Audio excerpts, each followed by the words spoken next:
So hello everyone, welcome to the lecture number 4। कल हमने lecture number 3 में कर लिया था और कल हमने सैचुरेटेड हाइड्रोकार्बन अनसैचुरेटेड हाइड्रोकार्बन पूरा कर लिया था। कौन सा रिएक्टिव है, कौन सा रिएक्टिव नहीं है, सारी प्रॉपर्टीज। आज हमें 4.2.3 सेक्शन से स्टार्ट करना है। Will you be my friend, ये टाइटल होगा, यहाँ से स्टार्ट करेंगे। और जब यहाँ से हम पढ़ना स्टार्ट करें ना, तो देखो हाईलाइटर लेके बैठना और पूरा इसे 3 या 4 शॉर्ट में पूरा कंप्लीट कर लेंगे। ये लेक्चर 4 मैंने शायद गलत लिखा है, क्योंकि ये लेक्चर नंबर 3 होगा अपना, ठीक है। लेक्चर 2 तक हमने ऑलरेडी अपलोड कर दिया है। This is the lecture number 3। तो ये बिना किसी देर के हम लेक्चर नंबर 3 को क्या करते हैं, स्टार्ट करते हैं। अब आइएगा यहाँ पे। अब यहाँ पे क्या बोलता है ना, यहाँ देखिएगा, स्टार्ट कीजिएगा। यहाँ देखिएगा, कार्बन जो है ना वो बहुत फ्रेंडली एलिमेंट दिखाई देता है। तो अब तक हमने देखा भाई साहब, बहुत सारे कंपाउंड जो कार्बन कंटेन करता है, और हाइड्रोजन, उसको हम हाइड्रोकार्बन बोलते हैं। लेकिन दोस्तों कार्बन जो है ना, कार्बन उनके साथ भी बॉन्ड्स फॉर्म करता है जो अदर एलिमेंट है। जैसे कार्बन हाइड्रोजन बॉन्ड भी एग्जिस्ट करता है, कार्बन ऑक्सीजन बॉन्ड भी एग्जिस्ट करता है, कार्बन नाइट्रोजन बॉन्ड भी एग्जिस्ट करता है, और कार्बन सल्फर बॉन्ड भी एग्जिस्ट करता है। अब जब हाइड्रोकार्बन चेन की बात होगी, तो एक या मोर हाइड्रोजन एलिमेंट क्या कर सकता है, इनमें से किसी एक एलिमेंट को रिप्लेस कर सकता है, ठीक है। अब जब कार्बन इनमें से किसी भी हाइड्रोजन, ऑक्सीजन, नाइट्रोजन, सल्फर, ठीक है, इनमें से किसी को भी रिप्लेस करेगा भाई साहब, तो यहाँ पे क्या होगा, रिप्लेस करते हुए इस बात का ध्यान रखा जाना चाहिए कि जो वैलेंसी कार्बन का है वो सेटिस्फाई रहना चाहिए, ठीक है। Done. In such compounds the element replacing hydrogen is referred to as heteroatom. तो जो भी एलिमेंट होगा जो कार्बन को क्या कर रहा होगा, रिप्लेस कर रहा है, जो भी एलिमेंट होगा जो हाइड्रोजन को रिप्लेस कर रहा होगा, ठीक है। क्योंकि पहले था कार्बन हाइड्रोजन, तो हमने बोला हाइड्रोकार्बन। अब हाइड्रोजन के अलावा एलिमेंट्स आ रहे हैं, कौन कौन से, जैसे हैलोजन, ऑक्सीजन, नाइट्रोजन और सल्फर। तो ये सब जो रिप्लेस कर रहे होंगे हाइड्रोजन का, उनको हम क्या बोलेंगे, हेटेरोएटम बोलेंगे। So what is heteroatom? Those element which are replacing hydrogen in carbon hydrogen bond and taking part, so that are heteroatom. तो ये जो हेटेरोएटम है ना, ये दोस्तों कुछ ग्रुप्स में भी प्रेजेंट होते हैं। उन ग्रुप्स का नाम को टेबल 4.3 में दिया गया है। इसे हम फंक्शनल ग्रुप बोलते हैं। वो भी पूरा कर लेंगे, पहले एक बार पढ़ लेते हैं। अभी जो हेटेरोएटम है ना, और जो group containing these other specific properties to the compound. अब ये जो हेटेरोएटम है भाई साहब, उन पे भी तो डिपेंड करेगा ना कि कौन सा हेटेरोएटम अटैच हुआ है, ताकि आप जो उसके प्रॉपर्टीज है वो डिटरमाइन कर पाओ, ठीक है। तो ये जो प्रॉपर्टीज आप डिटरमाइन करोगे ना कंपाउंड का, वो लेंथ पे डिपेंड नहीं करेगा और ना ही नेचर ऑफ कार्बन चेन पे डिपेंड करेगा। इसलिए इन्हें हम फंक्शनल ग्रुप बोलते हैं। तो यहाँ से अगर आपसे पूछा जाए फंक्शनल ग्रुप क्या है, तो आप ये लिख सकते हो, those heteroatom or those heteroatom and the group that contain specific properties to the compound regardless of the length and nature of carbon chain। ये पूरा एनसीईआरटी लैंग्वेज है। जब आपको पता है कुछ ऐसे होता है, जब आपको बहुत अच्छा स्कोर करना है तो क्या करना चाहिए आपको, you should use like in NCERT language में। अगर आप लिखते हो ना, तो आई थिंक आपको एडिशनल वो एक प्रेजेंटेशन बनाता है, क्योंकि यही तो खेल है ना, आप कितना अच्छा पेपर सजा रहे हो, पता तो सबको है, ठीक है। अब जैसे जब आप इस टर्म्स में डेफिनेशन लिखना स्टार्ट करते हो, तो जो भी एग्जामिनर होगा उसे फील होगा कि आपको एक्चुअली एनसीईआरटी का पूरा ज्ञान है, और सिर्फ यही चेक किया जाता है। सीबीएसई एग्जामिनेशन की अगर हम बात करें, तो अगर आपको पूरा सिलेबस का ज्ञान है तो दैट इज़ इट, उससे ज़्यादा कुछ नहीं चाहिए उन्हें। अगर आपको एसएसटी में स्ट्रेट फॉरवर्ड देखे, तो 5 पॉइंट्स आपने बना के लिखे, आपको मार्क्स मिल गए, फिर उसको कुछ नहीं चाहिए आपको इसके रेस्ट आता है कि नहीं आता है। क्वेश्चन अगर आपको आता है तो दैट इज इट। तो वही बात है, जब ऐसे लैंग्वेज में लिखोगे ना, थोड़ा सा लैंग्वेज भी आपको क्या करना है, इंप्रूव करके चलना है, ताकि उनको लगे कि अगर एक आध दो स्पेलिंग एरर भी हो तो चलो भाई, इतना अच्छा लैंग्वेज है तो नेग्लीफाई करते हैं। सो दैट इज इट, ठीक है। ये कुछ सीक्रेट्स हैं जो आपको गुड स्कोर के मैं बताते चलूँगा बीच में, बाकी समझाते तो चलूँगा ही, ठीक है। डन। ये हो गया फंक्शनल ग्रुप। तो जो कुछ इंपॉर्टेंट फंक्शनल ग्रुप है ना, वो आपको दिए गए हैं इस वाले टेबल में। अब देखिए यहाँ पे जो फ्री वैलेंसी है, या फिर जो बहुत सारे ग्रुप का वैलेंसीज है, वो एक सिंगल लाइन से दिखाया जाता है। और जो फंक्शनल ग्रुप है ना दोस्तों, वो कार्बन चेन से कैसे अटैच्ड है, थ्रू दिस वैलेंसी, जो रिप्लेस कर रहा है हाइड्रोजन एटम को, ठीक है। मतलब क्या है, मैं पूरा देखो, यहाँ पे अगर कार्बन से हमने OH बॉन्ड, यहाँ देखो, जैसे एक कार्बन है ना, इस कार्बन के साथ मैंने क्या किया, OH बॉन्ड अटैच कर दिया। तो जब दोस्तों मैं कार्बन के साथ हाइड्रोजन की जगह पे मैंने क्या किया, OH अटैच किया, तो OH क्या है, हेटेरोएटम। क्यों हेटेरोएटम है? क्योंकि हाइड्रोजन को रिप्लेस कर रहा है, ठीक है। तो यहाँ देखो, यानी OH एक हेटेरोएटम है, और चूंकि OH एक हेटेरोएटम है, तो इससे जो बनेगा ना भाई साहब, वो क्या होगा, वो एक फंक्शनल ग्रुप होगा। तो देखो, पहले तो देखो, जैसे क्लोरीन ब्रोमीन है, ठीक है, तो इसको हम हैलो कंपाउंड बोलते हैं। अभी आप पढ़ोगे 12th क्लास में, एक पूरा hello alkenes and hello arenes पूरा चैप्टर ही है। बट अभी आप इतना क्लियर रखो कि जो ये हैलो कंपाउंड्स होते हैं, क्लोरीन, ब्रोमीन, और भी होते हैं, फ्लोरीन, ये सब भी होते हैं, लेकिन क्लोरो ब्रोमो जो है ना, ये सब क्या होते हैं, हेटेरोएटम होते हैं, और ये सब अल्कीन, ठीक है। अब यहाँ देखो, अब क्या होगा कि ये जो Cl है, ये Br है, ये क्या करेंगे, हाइड्रोजन बॉन्ड को रिप्लेस करके, जैसे CCl बॉन्ड होगा, CBr बॉन्ड होगा, CH बॉन्ड H को रिप्लेस कर रहा है, ये सब हेटेरोएटम है। तो ये सब क्लोरीन ब्रोमीन के दोस्तों फंक्शनल ग्रुप है, ठीक है। दूसरा अगर हम हेटेरो एटम देखें तो ऑक्सीजन, तो जो कार्बन ऑक्सीजन के साथ बॉन्ड बनेगा ना, वो क्या बनेगा भाई साहब, वहाँ देखो वो अल्कोहल होगा। अगर ऑक्सीजन के साथ क्या हाइड्रोजन भी है तो OH बॉन्ड वाला अल्कोहल होता है। फिर देखो कार्बन के साथ जब डबल बॉन्ड O और एक सिंगल बॉन्ड H के साथ अटैच किया जाए तो ये एल्डिहाइड है। कीटोनिक ग्रुप देखो C डबल बॉन्ड O होता है भाई साहब, ठीक है। कार्बोक्सिलिक एसिड क्या होता है, ये C डबल बॉन्ड OH, तो कार्बोक्सिलिक एसिड को मैं ऐसे मार्क करता हूँ, दिस इज कार्बोक्सिलिक एसिड। ये पूरा, तो ये चारों किसके हैं भाई साहब, ये चारों हेटेरो एटम ऑफ ऑक्सीजन है, आपको ये ध्यान देना है। और फंक्शनल ग्रुप यहाँ पे दिया हुआ है आपको, ठीक है। नेक्स्ट आते हैं, अब देखिए यहाँ पे, अब इसके बाद आएगी बात दोस्तों होमोलोगस सीरीज की। देखो होमोलोगस सीरीज होता क्या, जो मैंने आपको पीछे पढ़ाया वही यहाँ पर आपको पढ़ना है, कुछ नहीं पढ़ना है। यहाँ देखो आपने देखा कि कार्बन एटम जो है बहुत सारे चेन से लिंक हो रहे हैं और बहुत सारे अलग अलग लेंथ के चेन बना रहे हैं। अब ये चेन ब्रांच हो सकते हैं। अब ब्रांच होने के साथ साथ ये कार्बन अब क्या होगा कि इन एडिशन हाइड्रोजन एटम और other atoms on these carbon chains can be replace by any of the functional group. अब जो हाइड्रोजन एटम है भाई साहब, या फिर कोई भी कार्बन का चेन है, उसे किसी भी फंक्शनल ग्रुप से क्या किया जा सकता है, रिप्लेस किया जा सकता है, जो हमने ऊपर देखा, ठीक है। The presence of a functional group such as alcohol decides the properties of carbon. यही चीज़ मैं आपको पहले बताने की कोशिश कर रहा था। अब चूंकि कार्बन के साथ क्या हाइड्रोजन की जगह पे कुछ और हुआ है, तो उसका जो भी प्रॉपर्टीज होगा वो कौन डिसाइड कर रहा होगा, यहाँ पे अटैच होने वाला हेटेरो एटम, ठीक है, वो डिसाइड करेगा। यही बताने की कोशिश की जा रही है भाई साहब आपको। अब देखो यहाँ पे, तो वो हेटेरो एटम डिसाइड करेगा, ना कि उसका जो लेंथ है वो डिसाइड नहीं करेगा, ठीक है। फॉर एग्जांपल जो केमिकल प्रॉपर्टी है, देखो CH3OH, देखो सब में OH है, देखो C2H5, कार्बन 2 हो गया, कार्बन 3 हो गया, कार्बन 4 हो गया, बट सब में क्या है भाई साहब, OH ही तो अटैच है ना। ये सब बहुत सिमिलर होते हैं, तो चेन के लेंथ पे डिपेंड नहीं करता है, डिपेंड करता है प्रॉपर्टीज उस हेटेरो एटम पे, ठीक है, डन। तो ये ऐसा सीरीज ऑफ कंपाउंड जिसमें क्या हो, सेम फंक्शनल ग्रुप क्या कर रहा है, सब्स्टिट्यूट कर रहा है हाइड्रोजन एटम को। आप ऊपर वाला एग्जांपल को दे सकते हो, क्योंकि यहाँ पे क्या हो रहा है, देखो OH ही है जो कि दो कार्बन, 3 कार्बन, 4 कार्बन के साथ अटैच्ड है, तो चेन का लेंथ तो वेरी कर रहा है, लेकिन चूंकि OH एक सेम हेटेरो एटम का अटैच्ड है, तो ये क्या कर रहा है, ये प्रॉपर्टी सबका सिमिलर ही होगा। यही होता है होमोलोगस सीरीज। क्या होता है, series of compound in which the same functional group substitute for hydrogen atom in a carbon chain, that is called homologous series, that is it, definition clear हो गया, डन। नेक्स्ट आते हैं। अब आपको क्या बोला गया, नीचे दिखाया गया, यहाँ देखो दोनों में क्या है, यहाँ पे आपको दिखाने की कोशिश की जा रही है कि एक होमोलोगस सीरीज दिया गया, और हमने जो पीछे देखा, अगर हम फॉर्मूला को देखें, सक्सेसिव कंपाउंड के फॉर्मूला को देखो, तो देखो यहाँ क्या था, यहाँ पे अगर हम देखें तो देखो ये CH3 उसको तो C के साथ H3 यहाँ और एक H यहाँ, तो CH4 हो गया, OH हो गया, मतलब CH4 हुआ, ठीक है। कितना हो, कार्बन 1 और हाइड्रोजन 4 हो गए। यहाँ पे कार्बन 2 और हाइड्रोजन 5 और 1 6, तो यही है भाई साहब, देखो CH4 C2H6 और C3H8। अब आप कैलकुलेट तो कर लोगे ना भाई साहब, देखो कार्बन 3 है और हाइड्रोजन 7 यहाँ वाला, 1 यहाँ वाला, फिर 9 यहाँ वाला और 1 यहाँ वाला, ठीक है, तो 10, मतलब ऐसे बन रहा है।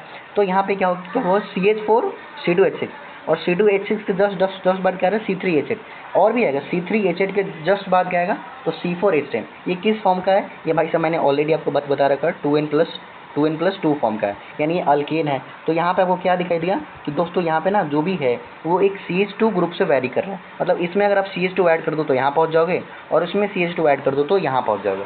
तो यहाँ पे आपको बताने की कोशिश की क्या किया जा रहा है कि जो डिफरेंस है between the next pair propane and butane, वो क्या होगा, तो आसानी से बता सकते हो, वो भी CH2 ही होगा। तो बताने की क्या कोशिश की जा रही है कि can you find out the difference in molecular masses between the pairs. Atomic mass of carbon is 12 U and atomic mass of hydrogen is 1 U। तो आपका एक सिंगल टास्क जो NCERT आपको दे रहा है क्या आप इनके बीच का मॉलिक्यूलर मास बता सकते हो। आपको रेफरेंस पे ऑलरेडी बता दिया गया है कि कार्बन का जो एटॉमिक मास होता है वो 12 होता है, और हाइड्रोजन का जो एटॉमिक मास होता है वो 2 होता है, वो 1 होता है। तो क्या किसके बीच में डिफरेंस बताने की कोशिश की जा रही है, प्रोपेन और, अच्छा ये तो ऊपर था, molecular mass between these pairs. अच्छा देखो मॉलिक्यूलर मासेस क्या कह रहा है, देखो पहले तो CH2 का ही आ रहा है ना, तो CH2 में कार्बन 1 हो गया 12 गुना, अब हाइड्रोजन कितना 2 है, तो 2 × 1 मतलब 12 गुना नहीं भाई साहब, देखो 12 ये हो गया, 12 ये हो गया, एक कार्बन का प्लस 2 × 1 हाइड्रोजन का तो कितना हो गया 14 का हो गया। तो आप आसानी से क्या बता सकते हो कि 14U 14U, ये है भाई साहब एटॉमिक मास का डिफरेंस सब में आ रहा है। तो सिमिलरली अब होमोलोगस सीरीज आप अल्कीन्स का लो, तो अल्कीन्स का लोगे तो मैंने ऑलरेडी बताया क्या भाई साहब, जब भी बात अल्कीन की होगी तो देखो यहाँ पे C3H6, यहाँ पे भाई साहब क्या होता है CnH2n फॉर्म में होता है। तो यहाँ पे डिफरेंस कितने कर, देखो कार्बन 1 बढ़ा और हाइड्रोजन 6 से 8 हो गया, तो भाई साहब H कितना हो गया, मतलब H जो है ना, जैसे यहाँ देखो कार्बन 1 बढ़ा 3 से 4 1, और हाइड्रोजन भाई साहब का 2 बढ़ा, तो CH2 का यहाँ भी डिफरेंस आ रहा है, ठीक है, डन। लेकिन यहाँ पे क्या हो रहा है, यहाँ पे फॉर्मूला में अंतर आ रहा है। वो किस फॉर्म का था, CnH2n+2, ये CnH2n फॉर्म में, तो ये अल्कीन हो गया, वो ऊपर वाला अल्कीन हो गया। ये सब आपको मैंने पिछले फर्स्ट लेक्चर में पूरा क्लियर करा रखा है, प्लीज़ वहाँ से देखो। अच्छा ये ना कभी कभी लोड होता है तो थोड़ा स्लो काम करता है। चलो आ गया, यहाँ आते हैं।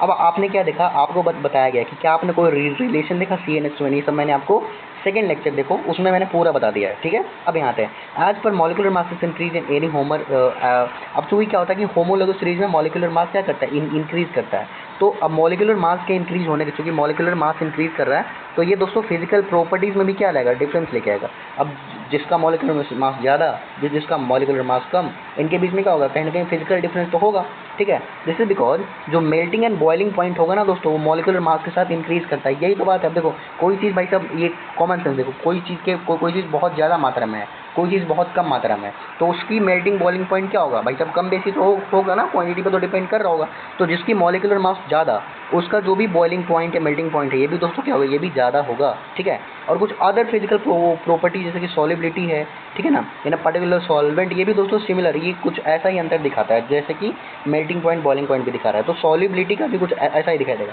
लेकिन जो केमिकल प्रॉपर्टीज होगी दोस्तों, वो फंक्शनल ग्रुप डिसाइड करेगा, ये चेन कभी डिसाइड नहीं करने वाला। तो होमोलोगस सीरीज में फिजिकल प्रॉपर्टी तो डिफरेंट होती है, लेकिन केमिकल प्रॉपर्टीज क्या होती है, सेम होती है, ठीक है। ये आपको इन्फॉर्मेशन काफ़ी है। अच्छा ये सब एक्टिविटी प्लीज़ किया करो, मैंने आपको ऑलरेडी बता दिया सब कुछ, वही कराएगा, फॉर्मूला निकालने की कोशिश। आ जाओ बात करते हैं नॉमेनक्लेचर पर। देखो नॉमेनक्लेचर बहुत ब्यूटीफुल सी चीज़ है, ये तो पूरा चैप्टर ही होगा जब आप 11 क्लास में हो, तो वहाँ पे आप हाई लेवल की पढ़ोगे। यहाँ तो छोटे छोटे नाम है, बस वो फटाफट आप कर लोगे इसी लेक्चर में। आ जाओ करते हैं। देखो जो कंपाउंड्स का नेम है ना होमोलोगस सीरीज में, वो कैसे बनता है, वो बनता है भाई साहब, कार्बन चेन कितना है उसको एक प्रीफिक्स लगा के और एक सफिक्स। अब जब आप आगे 11 में आओगे तो वहाँ हम आपको बताएंगे 1 डिग्री सफिक्स, 2 डिग्री सफिक्स, ठीक है। तो क्या 11 की भी सीरीज आएगी, जस्ट वेट, अभी 10th का कर रहे हैं, 11 का देखेंगे। अभी 11 तो आया नहीं ना, आप 28 में दोगे क्लास 11 के एग्जाम। अभी आपको 27 में क्या देना है, बोर्ड्स देना है, तो लेट्स फोकस ऑन बोर्ड्स पर, ठीक है। यहाँ आते हैं। अब जो names of compounds in homologous series है दोस्तों, वो किस पे बेस्ड है भाई साहब की, कार्बन चेन, और वो कैसे होगा, प्रीफिक्स और सफिक्स से। अब प्रीफिक्स का कहने का मतलब क्या है भाई साहब, पहले आ रहा है, सफिक्स बाद में आ रहा है, ठीक है। तो इन दोनों फ्रेज से वो मॉडिफाइड होगा, और यही दोनों क्या करेंगे, फंक्शनल ग्रुप के नेचर को बताएंगे। जैसे आप बात करो अल्कोहल की, तो अल्कोहल का जैसे एक कार्बन है तो मिथ हो गया, और OL लगाते हैं अल्कोहल के लिए। मैं आपको पूरा कराऊंगा, डोंट वरी। अल्कोहल के लिए क्या लगाते हैं, OL लगाते हैं, ठीक है। तो ये अल्कोहल हो गया। तो अगर 3 कार्बन चेन का है भाई साहब, तो वो प्रोपेनॉल हो गया। 4 कार्बन चेन का है और OL यानी ऑक्सीजन का कौन सा ग्रुप लगा हुआ है, अल्कोहल ग्रुप, तो दोस्तों वो क्या होगा, वो ब्यूटेनॉल हो जाएगा, ये है। अब यहाँ देखो, अब कैसे नोमेनक्लेचर करते हैं वो पूरा स्टेप बाय स्टेप बताया, तो आज स्टेप बाय स्टेप हम भी आपको पढ़ाते हैं, ठीक है। अब देखो सबसे पहले आपको नंबर ऑफ कार्बन एटम्स निकालना है। अगर भाई साहब नंबर ऑफ कार्बन एटम्स है, नीचे एक टेबल दिया होगा, मैं टेबल भी दिखा दूंगा आपको, पहले आप पढ़ लो बारी बारी से। तो अगर 1 है तो मिथ होगा, 2 है तो क्या होता है, 2 है तो अगर ईथ होगा, ये नीचे दिया होगा। अब यहाँ देखो, पहले नंबर ऑफ कार्बन चेन आपने कंपाउंड में निकाला, ठीक है। अगर मान लो कार्बन चेन बोल रहा है कि 3 होगा, तो वो नाम क्या होगा, प्रोपेन होगा।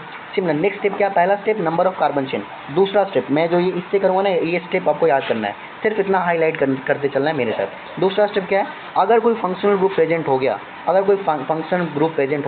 तो जो भी फंक्शनल ग्रुप, ये जो फंक्शनल ग्रुप आएगा, या तो प्रीफिक्स की तरह यूज होता होगा या तो सफिक्स की तरह यूज होगा।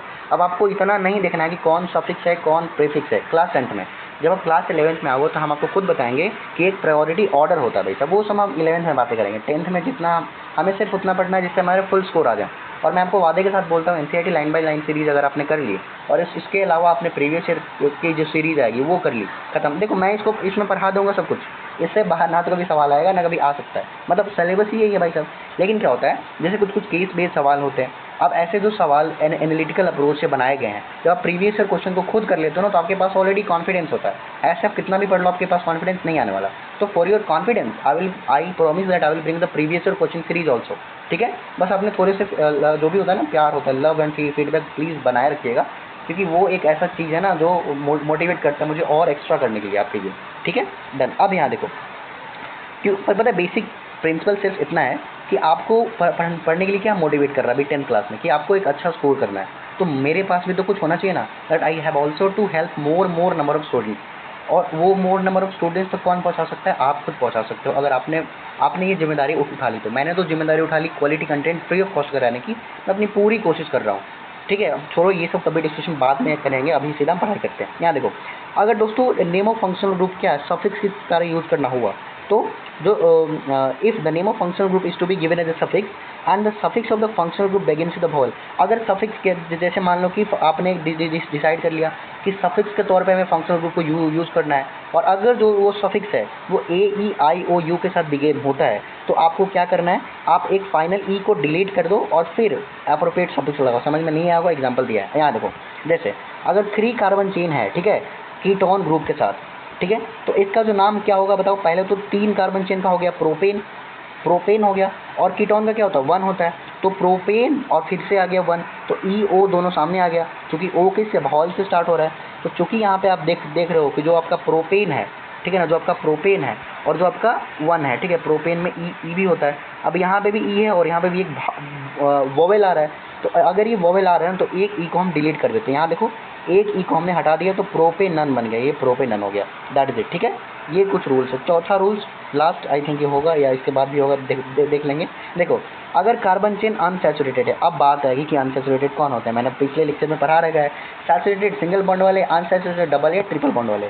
तो अगर वो दोस्तों अनसैचुरेटेड है तो एन आएगा देन, तो फाइनल एन जो होगा ना दोस्तों, एन तो होता है सैचुरेटेड के लिए, तो एन को रिप्लेस करना हो किससे, इन के, इन से रिप्लेस करना है कब, जब वो डबल बॉन्डेड है, और आइन से कब रिप्लेस करना है, जब वो ट्रिपल बॉन्डेड है। तो यही चीज़ यहाँ पे दिया गया। देखो 3 कार्बन चेन में से हाईलाइट नहीं करना, देखो 3 कार्बन चेन अगर डबल बॉन्ड के साथ है तो वो प्रोपीन होगा। यहाँ पे अगर ये सिंगल बॉन्ड के साथ होगा तो एन होता, और अगर 3 कार्बन ट्रिपल बॉन्ड के साथ होगा तो दोस्तों क्या होगा, आइन होगा, यानी कि आइन, यानी इन आइन एन आइन, इनका फंडा क्लियर है।